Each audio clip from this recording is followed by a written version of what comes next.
Bitcoin isn't on sale. This is not a dip. This is a second chance. This is a second chance for everyone who thought that they were too late. For everyone who thought that they would not be able to achieve their stacking goal once Bitcoin broke $100,000. Act accordingly. This podcast is for information and entertainment purposes only. Nothing on this podcast should be construed as financial advice. All views expressed on this podcast are solely the opinions of the host and/or any guests that we might have from time to time. Nothing on this podcast should be construed as a specific inducement to make a particular investment or to follow a particular investing strategy.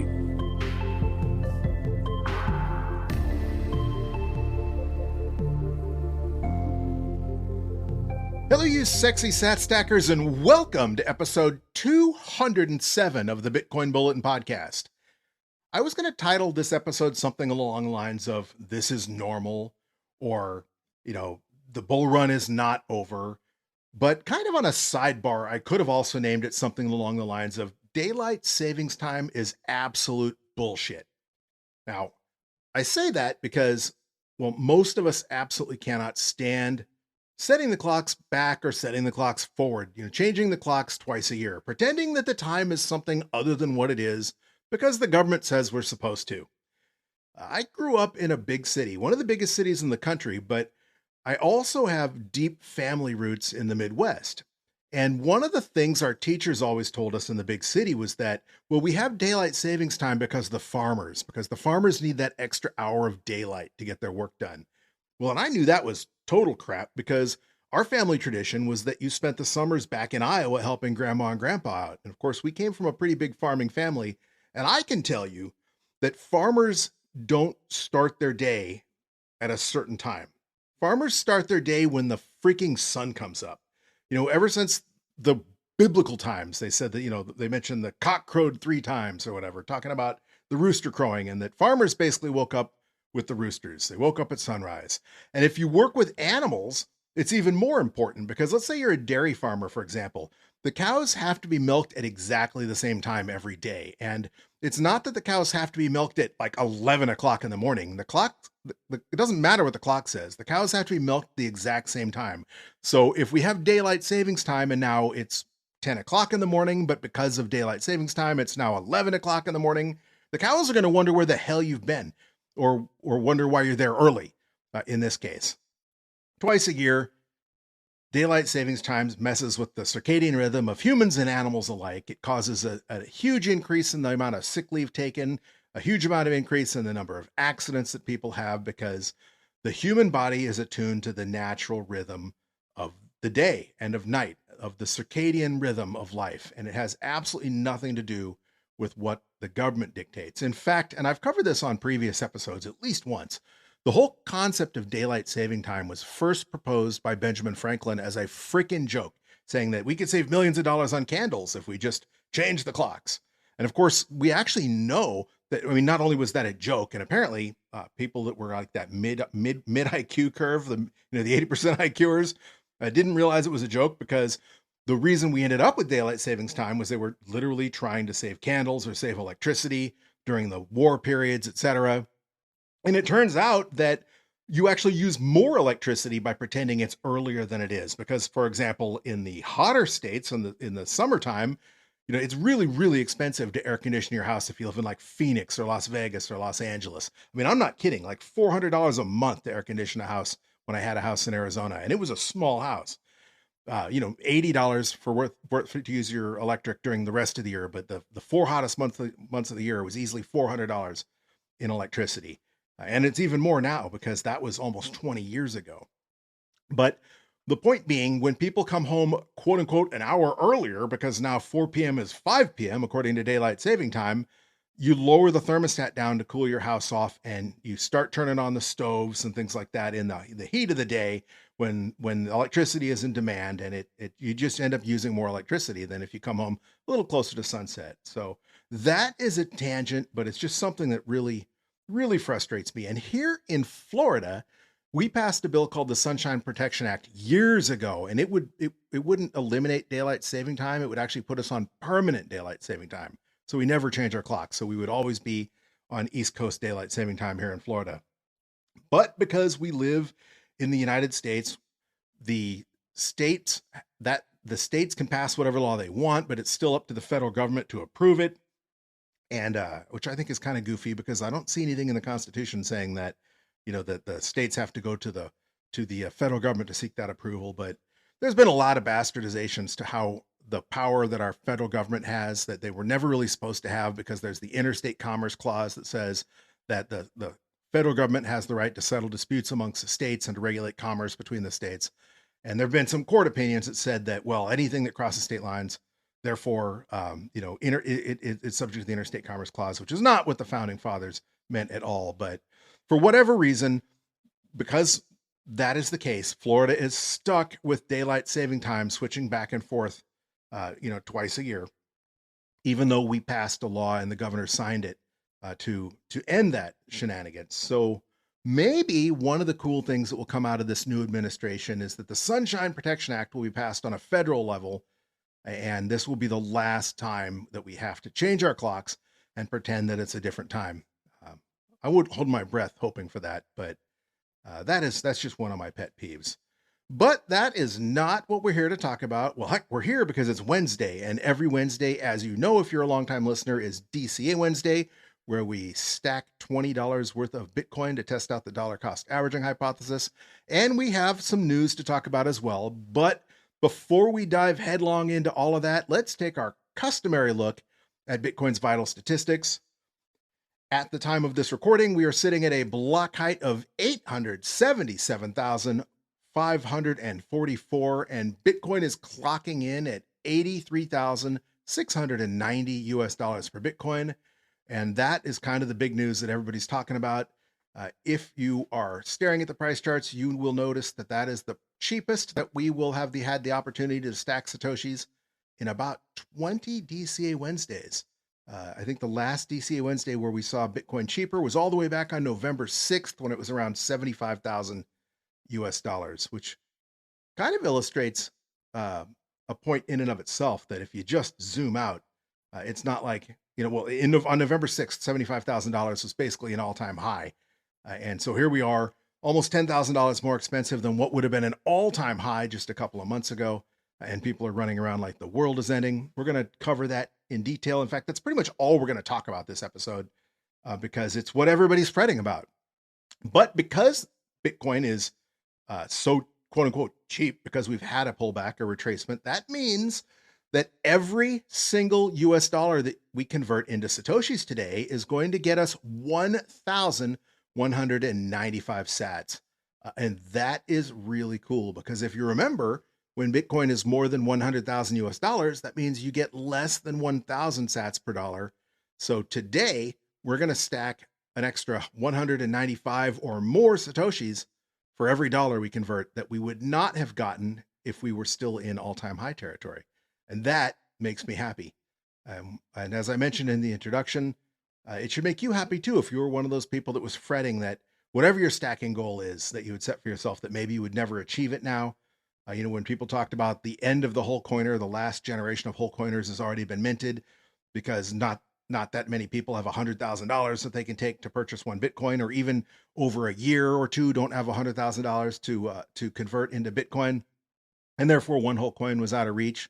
Well, now that coin got almost 30% more in reach, which is really cool. But once again, we'll discuss that after we get done looking at the stats.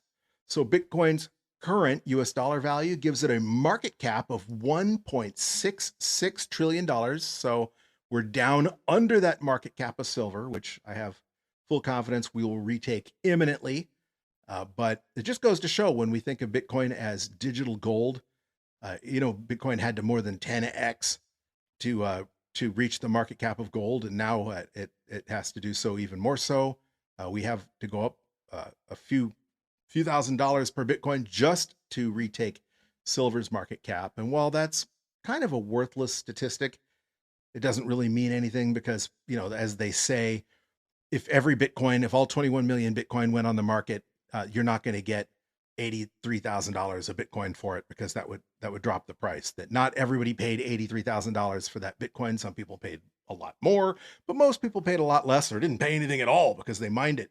They just paid for electricity. And back in the day, when you could do that with a laptop, the amount of money, electricity they paid was minuscule. So not every Satoshi that's out there was purchased at its current market value. And so therefore, there wasn't $1.66 trillion worth of money represented in the current supply of Bitcoin. But that being said, it is a useful metric when you're comparing it to just how much Bitcoin adoption there is. Because, for example, if you look at the top 10 companies by market cap, there are certainly a lot of companies where the market cap is dramatically more than Bitcoin's. Apple, for example. And if you look at the valuation of Bitcoin and how revolutionary Bitcoin is, you know that Bitcoin is more valuable and more valuable realistically and more valuable to society in general than just a share of some large company is. And Apple's a really big, really important company, but companies come and go. 50 years from now, there might not be an Apple. Who knows what the technology is going to be that we're going to be using? Maybe the whole concept of a phone or a smartphone is completely obsolete in probably less than 50 years. Back when I was younger, nobody had cell phones. It certainly didn't have smartphones. I remember, the movie Wall Street, the original Wall Street, the Gordon Gekko movie, which was Charlie Sheen, Martin Sheen, and Daryl Hannah or whatever. So an 80s movie, and he had a cell phone, but that's only because he was one of the richest men in the world. And it was one of those bricks. I mean, literally the thing was larger than a brick with a huge antenna sticking out of it. And I remember my first cell phone came in a carrying case. It had a freaking shoulder strap. You wore the thing over your shoulder. And in the grand scheme of things, I mean, that was in the 1990s. So yeah, that was 30 years ago. But look at how much technology changed between the 1990s and 2008 when the iPhone came out. So in about the time frame that Bitcoin's been alive is about the time frame we went from the suitcase cell phone to the iPhone. So things change. And because things change, companies come and go. What might be the world's most powerful company, the world's most valuable company right now might be, like the Louisiana or the Mississippi River Company or whatever or the East India Trading Company from, centuries ago. That's completely moot, irrelevant, not even a thing anymore. But I digress. Continuing along with the vital statistics. For those of you who value your wealth in shiny yellow rocks, it will currently cost you 28.5 ounces of gold to purchase just one Bitcoin. That is that's about 3 ounces, a little less than 3 ounces fewer of gold to purchase one Bitcoin than last DCA Wednesday, and certainly a lot cheaper in gold terms than we were at an all-time high when we were talking about 38 ounces or more of gold to purchase just one Bitcoin. But as I said, zoom out. Gold is still trending to zero in Bitcoin terms. This is just one of those 30% retracements that we have 5 to 7 of every bull run. And as a result, it looks like gold is a little bit better deal in Bitcoin terms. But I also want to remind you, gold is basically purely a commodity this time. Granted, it's a monetized commodity and people are hoarding it, especially boomers. Gold bugs are hoarding it, as their old-fashioned antiquated store value. But the reason gold is at an all-time high is because everything's at an all-time high. Realistically, I was at the grocery store the other day and they were rationing eggs again. It was $7 for a 12-pack of eggs. And it was even more for a little flat of blackberries. And I was thinking, a little tub of blackberries, like, I don't know, a couple ounces of blackberries were $9. And so if you look at it in those terms, it's inflation that's making eggs more expensive. It's the fact that the dollars are worth less that's making eggs worth $7 a carton, or making blueberries worth $9 for a little tiny flat of blueberries or blackberries. I'm sorry. And so the same thing applies to gold. It's not like you're striking it rich because gold went up. Of course, the price of gold went up. Inflation has made everything more expensive. Plywood went up. Eggs have significantly outperformed the price of gold. Gold went from around $1,800 an ounce to, over $2,000 an ounce, but that's still not a 100% gain. Eggs went from around $1 to $7. I mean, they're 7x'd in price. So if you're a gold bug and you think that you just knocked it out of the ballpark because gold's around an all-time record high in US dollar terms, well, you would have been better off putting eggs in your safe and selling them. I'm being sarcastic because eggs will spoil. But my point being, Gold is functioning like every commodity is functioning, that it's worth more in US dollar terms because everything has gone up as we've printed so much fiat and devalued your wealth. That time and energy that you saved and converted into paper money for your hard work, for your labor, for your hard work. That's been stolen. It's your labor that you stored in paper has gone down in value. So obviously gold as a commodity is slightly more expensive than it was, but adjusted for inflation, gold isn't exactly knocking it out of the park. And Bitcoin still is, even at only 83,000 US dollars. I zoom out a couple of years ago. It wasn't that long ago that Bitcoin hadn't broken $1,000 for 2016. $1,000 was a big deal. And people say, well, adjusted for inflation, Bitcoin's not at an all-time high. It's like, well, compared to when? Adjusted for inflation, it's certainly at an all-time high compared to what it was in 2016. Anyway, this is not the rant I intended to go on. And this is actually going to have to be a much tighter rip than normal because I am up against a tight deadline. So I need to remind myself not to go onto so many of these tangents. The point being, Bitcoin is demonetizing gold. Gold is trending to zero in Bitcoin terms. But right now, just like Bitcoin is on sale in fiat terms, it's also at a slight discount to where it was the last couple weeks in gold terms. Either way, it will currently cost you 28.5 ounces of gold to purchase just one Bitcoin. And another rant. Let's say you're a whole coiner and you have a whole Bitcoin locked away, you've secured with your ledger or your Trezor or whatever. Growing up, I had a friend whose dad was a gold hoarder, and he kept his gold in a shoebox under his bed. He showed his son and I one time when I was spending the night over their house. He's very proud of the gold coins that he had, and he literally kept them in a shoebox under his bed. If you had one Bitcoin worth of gold, 28.5 ounces of gold, even if they were in a safe in your house somewhere, how confident would you feel when you went on vacation that gold was still going to be there when you got back? That if someone broke into your house, they weren't going to find it and steal everything you had. Then juxtapose that with if your house gets burglarized right now while you're on vacation. Let's say they find your ledger or your Trezor, a big deal. If they don't have your PIN and your password, they're going to brick the thing. And hopefully you don't have your seed words just laying out on a notepad on your desk where anybody would find that and know what that is. The point being, I wouldn't sleep at night if I had a Bitcoin or two worth of gold coins stashed under my house. We talk about the $5 wrench attack, or if someone knows you're a Bitcoiner and they beat you over the head with a wrench until you give them your Bitcoin. And if they know you've got pounds of gold in your house, yeah, good luck. It's a lot easier to take that gold and disappear than it is to get your Bitcoin. So another tangent that I am time budgeted and probably shouldn't have gone off on. So back to the vital statistics. Speaking of commodities, for those of you who value your wealth in pizza, one Bitcoin will currently purchase you 4,676 large pepperoni pizzas from Papa John's. That is one pizza a day, every day for just about 13 years. A heck of a lot of pizza for just one Bitcoin. And that metric that has been my favorite for the entire history of this podcast, Bitcoin's 24-hour average transaction volume is up significantly from last week. Currently, there are 5.06 transactions every second on average on chain, up from just 3.64 last week. And while Bitcoin is a little bit cheaper than it was last DCA Wednesday in dollar terms, the price has been pumping. Obviously, we hit that low of around 76 or 77,000, depending where you get your data, during this pullback the other day. And so despite the fact the price is down, the whole relationship between the price pumping and the transaction average going up still holds, because Bitcoin's gone up 5 or 10% in the last 24 hours, and the transaction rate has gone up as well. Speaking of on-chain activity, the mempools are a little fuller than they were last DCA Wednesday. Last Wednesday, there were about 10,000 transactions pending in the different mempools that we referenced. Today, both Clark Moody and mempool.space's mempools have a little more than 16,000 transactions, so not quite double, but close.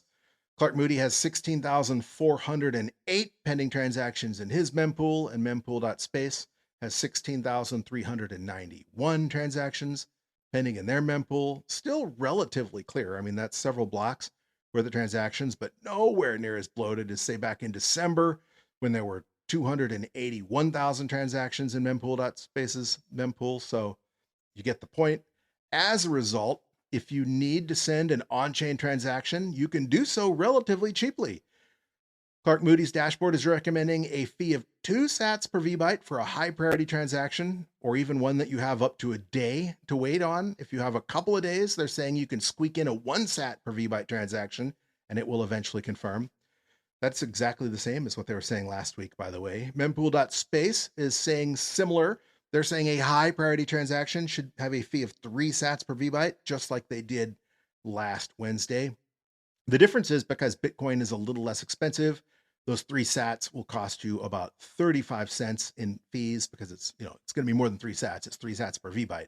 So for the average transaction, that works out to about 35 cents in US dollar terms. And they're recommending that fee for either a high, medium, or low priority transaction. And they're saying the lowest fee that you should attempt, even for a no priority transaction, should be at least 2 sats per VByte.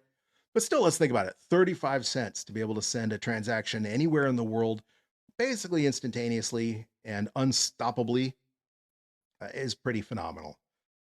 Especially if you're sending it to yourself and you're doing a consolidation transaction, moving Bitcoin around, and you don't want to pay very much to just clean up one of your wallets. 35 cents is a bargain. And since last DCA Wednesday, now we did a special episode just a couple of days ago to talk about the SBR, and since then we had the difficulty adjustment. But since last DCA Wednesday, if you only tune in on Wednesdays, the difficulty that it takes to mine a block of Bitcoin went up by about 1.4%. We were really close to a difficulty adjustment on that DCA Wednesday. I think it was a day or two away. And at the time, it was looking like it might be a downward adjustment of like 1.2%, about 1% difficulty adjustment down. But that just kind of goes to show that, anything can happen, that as more hash rate pours onto the network, block times tend to speed up. And in fact, they did. So instead of being a negative difficulty adjustment, we ended up with a fairly decent size adjustment of an increase of 1.4%. We're currently 1,512 blocks away from the next difficulty adjustment. About 10 days from now, looking like that's going to be on March 23rd. And currently, depending on where you get your data, that's going to be another increase, potentially a big one. The data ranges anywhere from a modest increase of 0.73% to a heftier increase of 3.4%. Again, it's really too early to tell because anything could happen. We could have hash rate come off the network as the prices are down, or if there's a demand for electricity somewhere, or for whatever reason, or we could have additional hash rate pour on, a new major mining facility open, who knows?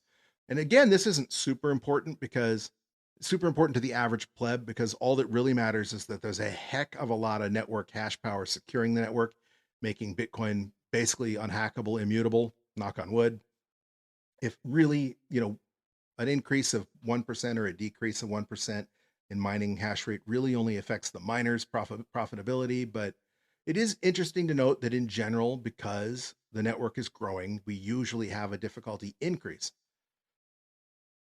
If you don't know, the Bitcoin protocol adjusts the difficulty, how hard it is to find a block, every 2016 blocks. Now that works out to about once every 2 weeks if blocks come in at the targeted time of 10 minutes on average. Because usually newer, faster, more machines are being added to Bitcoin mining farms, usually blocks are coming in a little bit faster than 10 minutes, and that's why the difficulty is increased to try and slow those blocks down. But from time to time, like when we had the big ice storms in Texas a couple winters ago and all those big mining farms went offline, that meant hash rate decreased, and therefore blocks were coming in a little bit slower. So the protocol adjusted the difficulty downward to try and speed those blocks back up again. But again, if you zoom out, much like when you zoom out to look at price, in general, network hash power has been going up and to the right as well. Currently, it's estimated that there are 794.7 exahash securing the Bitcoin network. That is up more than 5 exahash since last DCA Wednesday. As a result, blocks are whizzing in, averaging 9 minutes and 40 seconds right now. If that holds, obviously we'll get a fairly decent increase in difficulty. But again, anything can happen in the next 1,500 blocks. They could stall out and come in slower, way slower, because as I mentioned last week, we'd had one or two blocks that took over an hour to come in, because again, it is just random chance, a lot like, flipping a coin. So sometimes it goes a half an hour, 45 minutes, an hour between blocks, and other times you get two blocks within a minute. That's why they take the average of 2016 blocks to get a good idea of whether or not that difficulty needs to be increased or decreased to keep those blocks coming in about once every 10 minutes. Before we get to the news, I want to take a minute to thank those of you listening on your favorite Podcasting 2.0 apps, such as Fountain. Podcasting 2.0 allows you to support this podcast through the value for value method by either streaming sats on a minute-by-minute basis as you listen, or by sending a boost, which is a shout out via a Lightning transaction where you can let us know what you think about the podcast, what you like or what you don't like, perhaps. Maybe let us know about something that's going on in your life or in your community, or even just say hello. But because it is a Lightning transaction, you are sending value back to the podcast in the form of Satoshis. And when we do receive boosts, we read them on the next episode. So I highly recommend that you listen on Fountain, even if you aren't inclined to send a boost, because you can also earn Satoshis, a few Satoshis here and there just for listening to podcasts. And that's kind of like the faucet of the day, back in the day when you could get 5 Bitcoin just for clicking on a website. And it was basically worthless back then. And, maybe you'll only earn 10 or 20 or 30 or 100 Satoshis for listening to a podcast. But hey, one day when we have hyper Bitcoinization, let's say Bitcoin goes to dollar Satoshi parity, 100 sats is $100 for listening to a podcast you're going to listen to anyway. And if you're feeling generous, you can forward those Satoshis back to the podcast you listen to help contribute value back to your favorite creators. Speaking of our listeners, our geographic distribution of listeners, the top 10 countries where your listeners are most likely to be located, are as follows. Number 1, as has been the case for most of the history of this podcast, is the United States of America, where over half of you are listening. So hello and thank you to my fellow Americans listening in the United States. Number 2 still remains Singapore. So hello and thank you to everyone listening in Singapore. Apa kabar? Number 3 remains Germany. So Dankeschön, mein Freunds in Deutschland. Number 4 remains Argentina. So hola, muchas gracias amigos in Argentina. Number 5 remains Luxembourg. So Dankeschön, mein Freunds in Luxembourg. Morgen to those of you who speak Luxembourgish. Number 6 remains Canada. So hello to those of you listening in Canada. Sorry that there's a bit of a kerfuffle going on economically between our two countries right now. But again, that's one of those things that Bitcoin fixes. One of these days, all of that will just be moot when we're living on a Bitcoin standard. So hello and thank you to those of you listening from Canada. Number 7 remains the United Kingdom. So thank you to our cousins across the pond in the United Kingdom. Number 8 remains Spain. So hola, muchas gracias amigos in Spain. Number 9 is Australia. So hello and thank you to those of you down under. And number 10 remains Mexico. So hola, muchas gracias amigos in Mexico, another country that we're currently having a little bit of an economic tit for tat with. So thank you to our friends in Mexico. Again, Bitcoin fixes this for us as well. And thank you to everyone listening. We don't just have people listening in those 10 countries. Those are just the top 10 countries. I can scroll through pages and pages and see that we have listeners pretty much in every country that I could think of. If I tried to name a country off the top of my head, you're probably in the list somewhere, even if it's just one listener tuning in occasionally. But that is really, really flattering, really, really humbling to know that there's people from all over the world listening right now. So thank you. You are the reason I do this. You make it all worth it. I mean, I love to talk about Bitcoin, but it'd be a total waste of time if you weren't out there getting value from it. At least even if it's just entertainment value.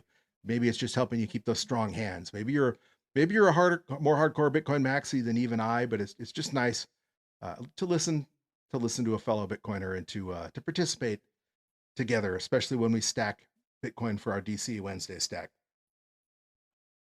On to the news, of course. The news that everybody's talking about is the price. I've talked about this multiple times. In fact, I even spoke about this before the halving when I did the episode talking about what to expect in a typical halving. And I've mentioned repeatedly, for example, that during an average bull run, during every bull run, Bitcoin has had multiple 30% pullbacks. In fact, between 5 and 7 every single bull run, even the more epic ones. And, if you look at the pullback we just had, even if you go from the all-time high, whatever, the all-time high was a little over 109,000. I think it was 109,300 US dollars, at least according to Clark Moody.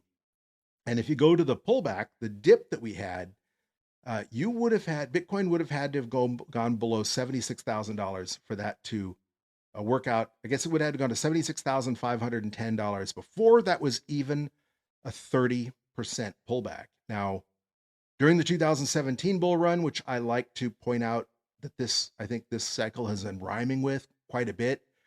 There were 1, 2, 3, 4, 5, 6, 7 pullbacks. We had a 38% pullback early on in the bull run, another 38% pullback a couple of months after that. The smallest pullback we had was towards the end of the bull run, where we had a 29% pullback, but Bitcoin still skyrocketed. It didn't quite double, but it skyrocketed. It did the sharpest point in the curve of the graph after that 29% pullback before we hit the ultimate cycle high of about 20,000 US dollars and pulled back.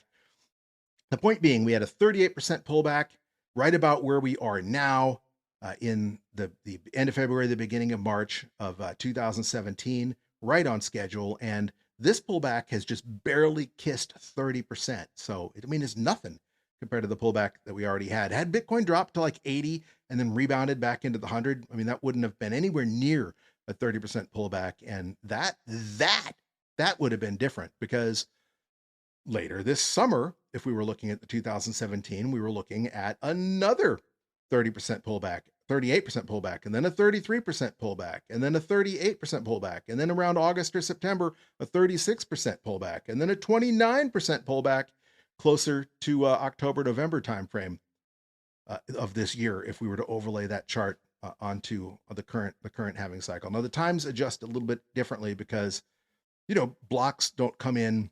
We don't have a halving once every 4 years. We have a halving once every 210,000 blocks. And like, for example, right now, blocks are averaging 20 seconds fast, 9 minutes and 40 seconds instead of 10, which means the halvings are going to come a little earlier.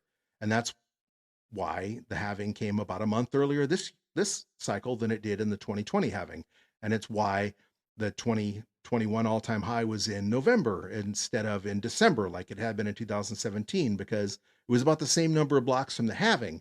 Even though it came a month earlier, the halving had come a month earlier as well. So basically overlaying from the halving in block time, we have multiple 30% pullbacks to go.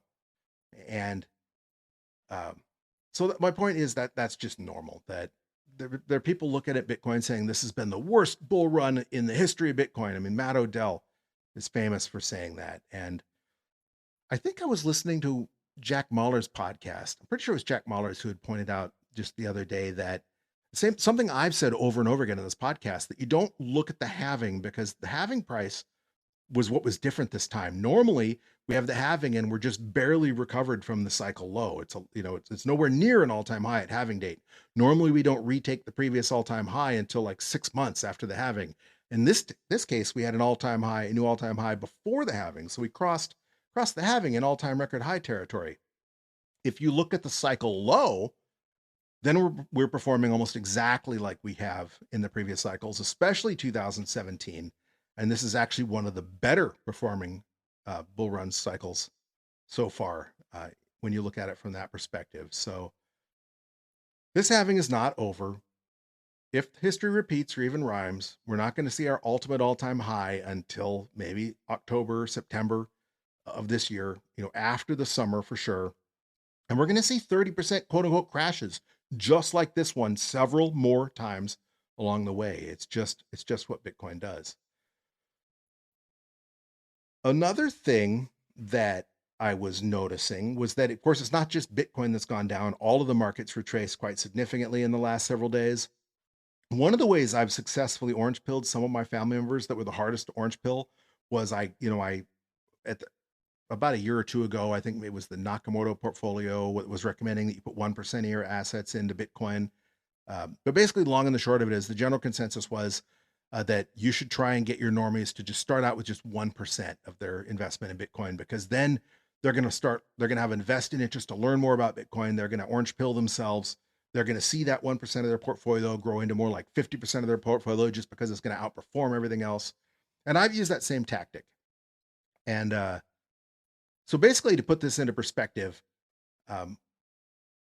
just the other day, the markets tumbled. Like this S&P went down almost 3%. The Dow went down a little more than 2%. NASDAQ went down 4%. And so if you were a normie and you were a no coiner and you were all in any of those funds, let's say you were all in on blue chips, for example, just the Dow blue chip stocks, well, you lost 2% of your net worth, your bigger paper net worth. Again, those are unrealized gains, but nobody that's a normie cares about that. They look at the balance sheet, the total on their check register or their portfolio value on paper, and that's what they consider their net worth. And so just in that day, their best case scenario, if they were all in on Dow blue chips, they lost 2% of their net worth. And if they were all in on the NASDAQ stocks, they lost 4%. If they were all in on the big NASDAQ heavy hitters like, NVIDIA, for example, they lost more like 15% of their net worth in just one day. Now, if you put just 1% of your net worth into Bitcoin, Bitcoin would have literally had to go to zero for your portfolio to drop by 1% in value.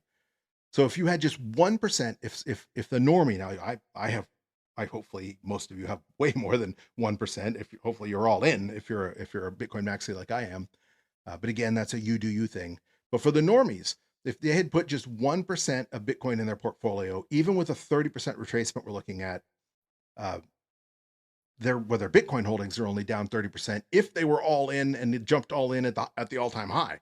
If you're DCAing like we are, we're still through the roof because our average cost basis is in the $36,000 range. And even at the 76 or 77, whatever Bitcoin dipped to, that was double our average cost basis. But if Bitcoin was just 1% of your portfolio was down minusculely in Bitcoin because of the Bitcoin. You lost more than you would have put into Bitcoin just on your NASDAQ stocks. So I thought that was an interesting way to phrase it. Of course, since our last DCA Wednesday, President Trump officially established the United States Strategic Bitcoin Reserve. He signed that executive order on Thursday. And this weekend, I did a special episode of the Bitcoin Bulletin Podcast, episode 206, about that executive order and some opinions on that. So if you normally only listen to the DCA Wednesdays and you want to learn more about my thoughts of the SBR, please go back and listen to the episode before this. If you already listened to that episode, I don't want to waste your time talking too much about the SBR, but after the SBR, of course, they held the White House Crypto Summit the following day on Friday, and there were more meetings in Washington, D.C. Michael Saylor gave a keynote speech there. Jack Mallers gave a keynote speech there. And the takeaway from all of this is that put yourself in your 2016 shoes, or even your 2020 shoes. When Donald Trump at the end of his first presidency or the beginning of Biden's presidency, if you would have thought that the United States was going to be FOMOing in, was going to be stockpiling Bitcoin, even just converting their seized Bitcoin to a permanent holding, I think our hopes back then were that the government was just going to back off and let us do our thing. And they weren't doing that, especially during the last 4 years with Operation Choke Point 2.0 and Elizabeth Warren's Consumer Finance Protection Bureau, putting pressure on the FDIC and on banks to not do business with Bitcoiners or Bitcoin related companies. All we were hoping for was that, we were in the then they fight you stage, and then we would get to then you win stage, and we would just win, that we'd be able to do our thing and move along without the government getting in our way. If you would have thought the government were going to be stockpiling Bitcoin, I didn't.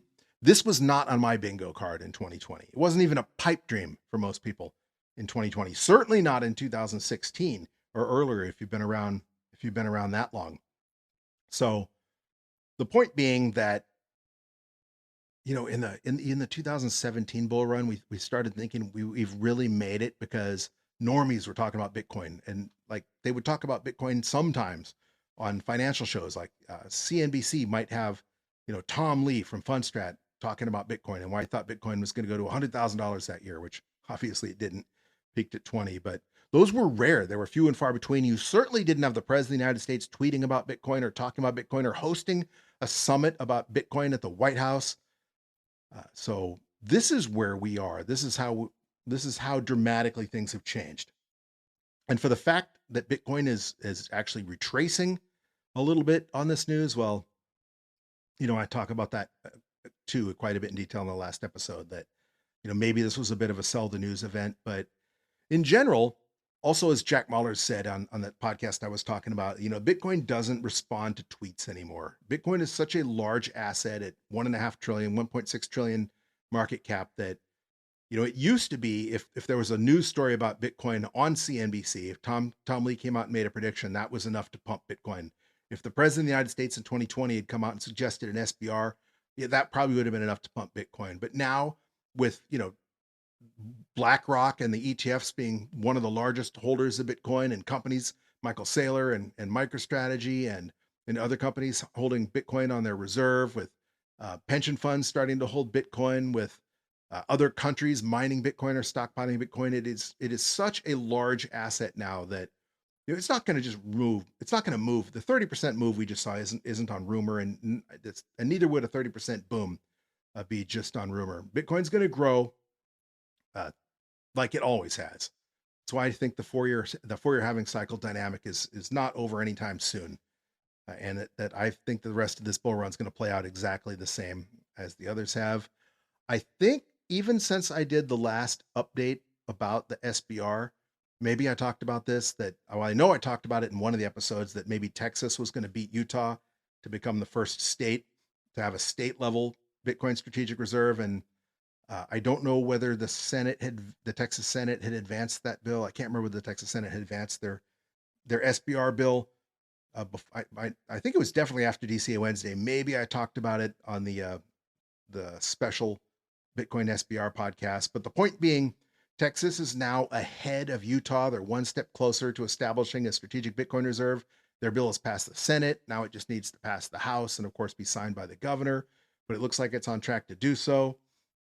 So things are moving forward.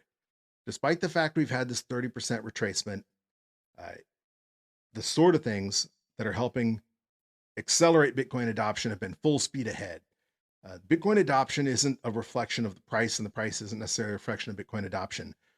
More Bitcoin is being soaked up still by companies, by governments, by whales than is mined every day. Supply and demand is still what's going to drive this market, not rumors. And that supply shock takes a little while. It takes a while for price discovery to do its thing, which is why we normally see the all-time high 18 months after the miner reward is cut in half. Again, I went into all of that in detail in multiple previous podcasts, and I am running really close to being out of time, coming up against that hard stop. So let's move on to what makes today and every Wednesday special, and that is that Wednesday are our DCA Wednesday episodes. If this is the first time you've listened to this podcast, maybe you don't know what DCA is. DCA is short for dollar cost averaging. And dollar cost averaging is an investment strategy where you invest your money in equal portions in regular intervals, regardless of price. The idea being that it's really hard to time the markets. Even if you're a pro trader, timing the markets is more luck than science, especially when it comes to Bitcoin, because Bitcoin does crazy things like these 30% pullbacks. So the idea is that instead of trying to get lucky and buy right before a huge price pump or buy right after a dip and make sure you've bought the bottom instead of catching a falling knife, you just buy all the time. This is kind of a you do you thing. The interval is up to you. We chose weekly as our interval because it worked out nicely, because it's a weekly podcast. And we chose our equal portion at just $20 US. Again, that's a you do you thing. Depending on who you are, $20 might be nothing. Michael Saylor certainly doesn't stack just $20 of the Bitcoin, but for a lot of people, especially in this economy with eggs so expensive, sometimes $20 is a lot of money. So I wanted to choose a nice small amount for two reasons. One, that it's relatable to the largest number of people, that most people listening can come up with at least $20 US. And also to show that even if you can only come up with $20, that over time, that $20 will grow into a significant stack of Bitcoin. So that even if you're not a Michael Saylor type, Bitcoin can still be for you. I know plenty of people, plenty of the FUD, especially when Bitcoin was over 100,000. Was it so expensive now? I'm, just a pleb. I don't have a lot of money. The rich are going to take advantage of this and I'm going to be left out. And we've shown over the last almost 4 years now that even if all you have in your wallet to turn into Bitcoin right now is 20 US dollars, that you can turn that into a sizable stack of Bitcoin. So far, we have stacked 189 Wednesdays, starting all the way back on Wednesday, July 28th, 2021.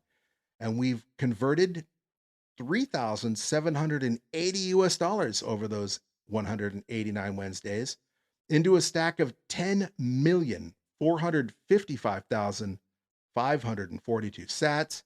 And by buying on a consistent basis, just $20 a whack every week. Of course, we bought all the way up to the 2021 cycle high. Then we bought all the way down to the cycle low. And then we bought all the way up to our most recent all-time high. And now we're buying this dip. But the point being, our average cost basis, our average purchase price by buying consistently over time is just $36,153.08. And like I said, spending just 20 US dollars a week, we stack 10 million sats. That's more than a tenth of a Bitcoin. And if you're a pleb and you don't have a lot of spare money, a lot of dry powder, if a tenth of a Bitcoin seems like a pipe dream to you, well, we achieved that at just $20 a week. And you can too. If you followed us along, you did too. So to grow that stack, once again, I'm going to use the Cash App. I love the Cash App. They are not a sponsor of the show. We have no sponsors of the show. I do this show because I love talking about Bitcoin. There's no advertising on this show. At least there isn't at this point in time. And we have no sponsors. So Cash App is not a sponsor of the show, but I do love them because I think they're the easiest way to stack small amounts of Bitcoin. And they have some advantages that work in my favor that like Coinbase, Gemini, Kraken, etc. do not have. But again, this is a do you thing. Evaluate what apps and services are available to you. Pick the one that you feel the most comfortable using. Pick one that is a reputable exchange that everybody knows about, not some random exchange that you just heard about on Reddit or on Twitter X. That always is mind-boggling to me. You see those posts. Hey, I just heard about, BDTX exchange. Is that any good? Have you heard about it? And I'm like, no. Pick one of the big ones, the main ones, whatever your country you're in, you know who those are. The important thing is get your Bitcoin off of that exchange, because if it's a big reputable exchange, the chances of them going out of business and rugging you in the minutes that it's going to take you to buy Bitcoin and send it to your hardware wallet are pretty negligible. So again, you do you, we're going to use Cash App. I have Cash App open. I already have $20 there because I used my cash card to make a purchase at an antique store today. Bought some pretty neat stuff. I wish the noise canceling wasn't working right now, because apparently SpaceX is doing their thing again. And there's a rumble going on, which I'm assuming is either a test fire, depending how long it goes, or another rocket launch that I'm missing. That's a little distracting, especially when things start rattling. All right, where was I? So I've already got Cash App open. I've got $20 in Cash App because I made a purchase and I transferred like $24 more than I needed. So I got $24 on my Cash App. So it's just a matter of hitting Bitcoin, tapping buy, entering $20, tapping confirm, and boom, just like that, we have stacked another 23,354 Satoshis. Apparently that is the SpaceX Starlink 12-21 launch that's shaking my studio, which I'm sure you can't hear because I'm really impressed with the noise canceling setup I have going on right now. I upgraded to that Shure microphone that was giving me fits for the longest time. I haven't had that pop and drop issue that I've had, but I upgraded my microphone. So the Shure microphone is a really nice microphone. And then the soundboard that I'm using has like some built-in denoising. And then I'm recording with software that also optimizes the audio a little bit. So I'm yammering a bit right now because while you probably can't hear the rocket launch, not only can I hear it, I can feel it, and it's causing me to lose track a little bit of where I'm going. All right. The point being that 23,354 sats makes me really happy, because remember when we stacked over 100,000 US dollars, we weren't even getting 20,000 sats for those 20 US dollars. In fact, back on July 22nd, when we stacked at 102,000 US dollars, we only got 19,001 sats. So we got more than 24,000 Satoshis more than 4,000 Satoshis more today than we did just less than a month ago when Bitcoin was near its all-time record high territory.